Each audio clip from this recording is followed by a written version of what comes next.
ಶ್ರೀ ಗುರುಭ್ಯೋ ನಮಃ. ಜೈ ಶ್ರೀಕೃಷ್ಣ. ಎಲ್ರಿಗೂ ನಮಸ್ಕಾರ. ಇವತ್ತು ಭಗವದ್ಗೀತೆ ಮೊದಲನೇ ಅಧ್ಯಾಯ ಅರ್ಜುನ ವಿಷಾದ ಯೋಗದ ಕುರುಕ್ಷೇತ್ರದ ರಣರಂಗದಲ್ಲಿ ಸೇನಾವಲೋಕನದ 36ನೇ ಶ್ಲೋಕವನ್ನು ನೋಡ್ತಾ ಇದ್ದೀವಿ. ಪಾಪಮೇವಾಶಯದಸ್ಮಾನ್ ಹತ್ವೈ ತಾನಾ ತತಾಯಿನಃ ತಸ್ಮಾನ್ನಾರ ವಯಂ ಹಂತುಂ ಧಾರ್ತರಾಷ್ಟ್ರಾನ್ ಸಬಾಂಧವಾನ್ ಸ್ವಜನಂ ಹಿ ಕಥಂ ಹತ್ವಾ ಸುಖಿನಃ ಶ್ಯಾಮ ಮಾಧವ. ಅರ್ಥಾತ್ ಪಾಪಮೇವಾಶಯದಸ್ಮಾನ್ ಅಂದರೆ ಪಾಪವು ಆಶ್ರಯಿಸಿಕೊಳ್ಳುತ್ತದೆ, ಪಾಪ ಸುತ್ತಿಕೊಳ್ಳುತ್ತದೆ. ಹತ್ವೈ ತಾನ ತತಾಯಿನ, ತತಾಯಿನ ಅಂದರೆ ಆ ತತಾಯಿನ ಅಂದರೆ ಆಕ್ರಮಣಕಾರಿಗಳನ್ನು, ಹತ್ವೈ ಅಂದರೆ ಹತ್ಯೆ ಮಾಡಿದಾಗ ನಮಗೆ ಪಾಪ ಸುತ್ತಿಕೊಳ್ಳುತ್ತದೆ ಅಂತ ಇಲ್ಲಿ ಅರ್ಜುನನು ಹೇಳ್ತಾ ಇದ್ದಾನೆ. ಹಾಗಾದರೆ ಈ ಆಕ್ರಮಣಕಾರಿಗಳಂದರೆ ಯಾರು?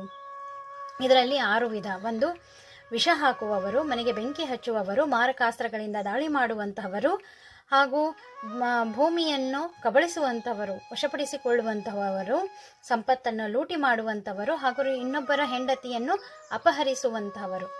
ಈ 6 ಬಗೆಯ ಆಕ್ರಮಣಕಾರಿಗಳನ್ನು ಕೊಂದರೆ ನಮಗೆ ಯಾವ ಪಾಪನೂ ಸುತ್ತಕೊಳ್ಳೋದಿಲ್ಲ. ಆದರೆ ಇಲ್ಲಿ ಅರ್ಜುನನಿಗೆ ಅದು ಪಾಪ ಅಂತ ಅನಿಸ್ತಾ ಇದೆ. ಯಾಕಂದರೆ ಅವನಲ್ಲಿ ಒಬ್ಬ ಸಂತನಿದ್ದಾನೆ.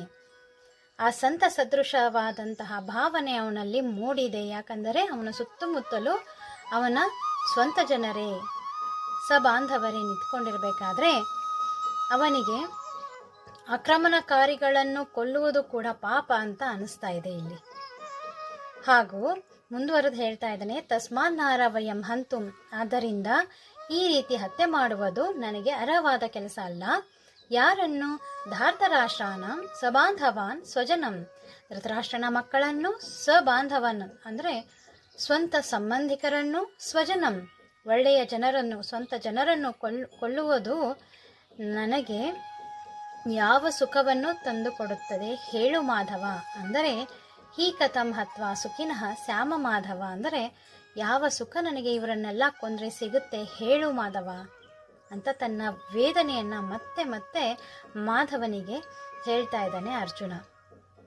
ಅಂದರೆ ಇಲ್ಲಿ 36ನೇ ಶ್ಲೋಕದಲ್ಲಿ ಆಕ್ರಮಣಕಾರಿಗಳನ್ನು ಕೊಂದರೆ ಯಾವ ಪಾಪವೂ ಬರುವುದಿಲ್ಲ. ಆದರೂ ಅರ್ಜುನನಿಗೆ ಅನಿಸ್ತಾ ಇದೆ, ಈ ಆಕ್ರಮಣಕಾರಿಗಳನ್ನು ಕೊಂದರೆ ನನಗೆ ಪಾಪವು ಆಶ್ರಯಿಸಿಕೊಳ್ಳುತ್ತದೆ, ಪಾಪ ಸುತ್ತಿಕೊಳ್ಳುತ್ತದೆ ಅಂತ ಅವನಲ್ಲಿರ್ತಕ್ಕಂಥ ಒಬ್ಬ ಸಂತ ಸದೃಶವಾದಂತಹ ಮನೋಭಾವನೆ ಅವನಲ್ಲಿ ಮೂಡ್ತಾ ಇದೆ ಅನ್ನೋದನ್ನು ವ್ಯಕ್ತಪಡಿಸಲಾಗ್ತಾ ಇದೆ ಈ 36ನೇ ಶ್ಲೋಕದಲ್ಲಿ. ಇದು 36ನೇ ಶ್ಲೋಕದ ಭಾವಾರ್ಥ. ಧನ್ಯವಾದಗಳು.